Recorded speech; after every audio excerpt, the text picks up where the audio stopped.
Radio. You're listening to Create to Learn. Today we're joined by Ann Herr, co-founder and executive director of Create to Learn, which is a 501c3 nonprofit. She'll be sharing information regarding a program that allows up to 50% of the commission from the sale of real estate to benefit educational programs and nonprofits in the community. Create to Learn offers educational grants, scholarships, community service, as well as academic internships to the community. Create to Learn currently operates out of Laguna Hills Mall. In addition to a beautiful art gallery, they offer space for students of all ages to help the organization with many activities to help students prepare for their future. Up to 50% of the funds from the commission from the sale of real estate will go to various programs to benefit the needed funds for various nonprofits in the community. 40% of the funds Create to Learn receives will be given to schools or a nonprofit to benefit the community. Those who buy, sell, or lease the real estate will determine which organization will receive these funds, allowing a grant or scholarship to be designed with the help of those who buy, sell, or lease real estate. Anyone wanting information on this program may contact Ann Herr directly through createtolearn.org or call for information at 949-307-2079. Be the change you wish to see in the world. My name is Michael Guerrero. I'm a senior at Cal State Fullerton. I've been assisting Create to Learn with videos and radio interviews to help promote their many programs to benefit the community. I'll be speaking to Ann Herr, the executive director, on one of their programs to help the community with some of the needs they currently have. And thank you so much for joining us today and sharing this information regarding homes for education.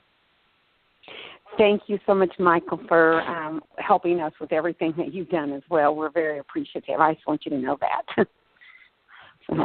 You're more than welcome. First question I have for you. Anyone who meets you knows you were excited about Create to Learn. I can attest to this from firsthand experience. Can you share with listeners how Create to Learn came about? Oh, it's kind of an exciting story, Michael. I went to two friends of mine, Joanne Waller, who's retired from the aerospace industry, and Ellie Ward, who is an 82-year-old librarian, works full-time at a Christian school in Rancho Santa Margarita. And I went to them about 3.5 years ago, and I said, I've always wanted to do a program to help kids prepare for their future. I've always been around young people, as well as Ellie. We had 50 to 100 kids every weekend in our house for a year, so being around kids is nothing new to me. I started babysitting in middle school, and I just have this desire to be learned. I've had to teach myself my profession, and so the women have been my brains behind this. Ellie is a librarian, started off as a teacher, and she's a librarian now. She actually got awards about a year ago from the House of Senate, the state of California, the city of Rancho Santa Margarita, for 60 years in education. So she is my smart gal that I go to and just about falls to the floor laughing when I give her some of the stuff to proofread for me today. How did you come up with the idea to fund your programs as well as other needed programs through real estate? Well, I started building houses when I was 19, 20 years old. I was a licensed contractor. I built both in Indiana and in California as well.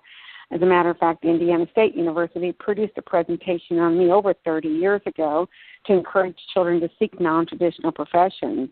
And I just felt like that that's the only thing that I know is how to build things, put things together, put a solid foundation. And I realized that the funds that we could create from what I know to work with students such as yourself to help with the marketing and sales, that we can all work together to do some good things in our communities. What was your motivation to create to Learn?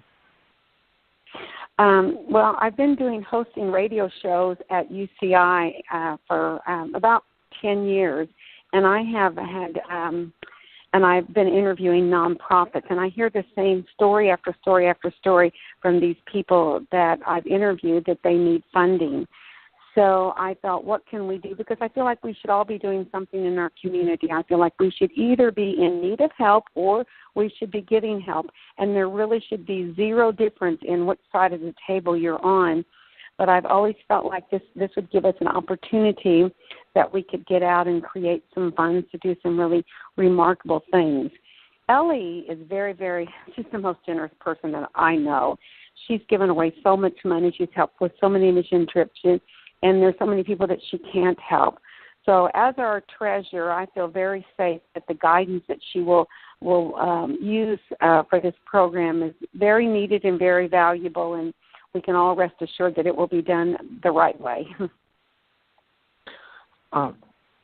Who's responsible for choosing the various nonprofits your organization will give the funds to?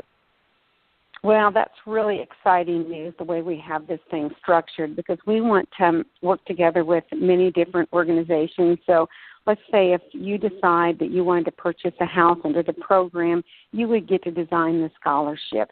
It might be one that you might say, I want part of these funds to go here, to go there. I want a scholarship. I want a grant made to a school. It's just whatever you feel like the biggest need is in the community, and then we all work together within the guidelines. We do require that it's a 501c3, a bona fide nonprofit organization.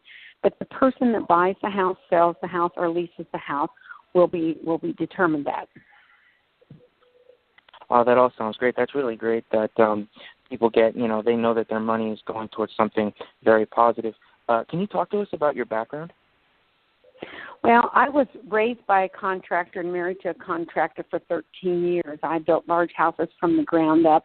Used my 3 kids. All 3 of my kids were in management and above positions at 18. They've helped me. I mean, I put a roof on a house 65 feet in the air with my kids. They've hung drywall. They've just, I just have enjoyed so much working with kids over the years. When we had so many kids in our house, I had built a fireplace once that was 18 feet tall and 16 feet wide.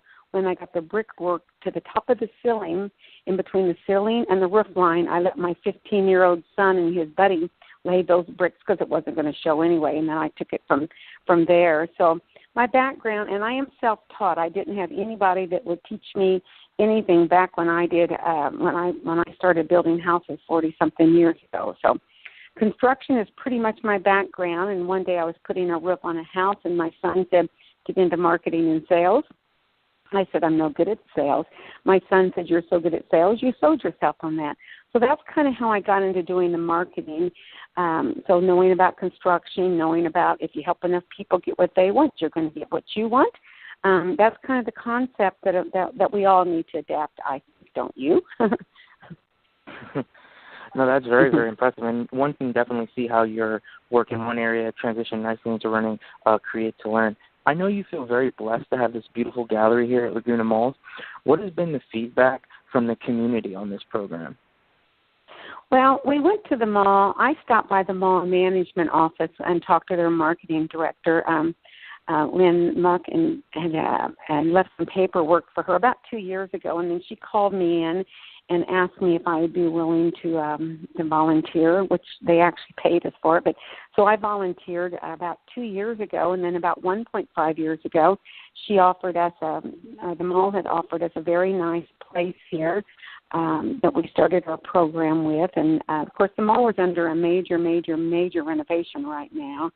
And the mall's been very generous to our organization. They've given us a free place to work out of, and they actually, paid me to work with kids out in the area, the main part of the mall, as well as I made some of the signs and verbiage. I built some stuff here, so we've been pretty fortunate. And when people stop by, we don't get a lot of people in here, but I have to tell you, Michael, we get the right people in here.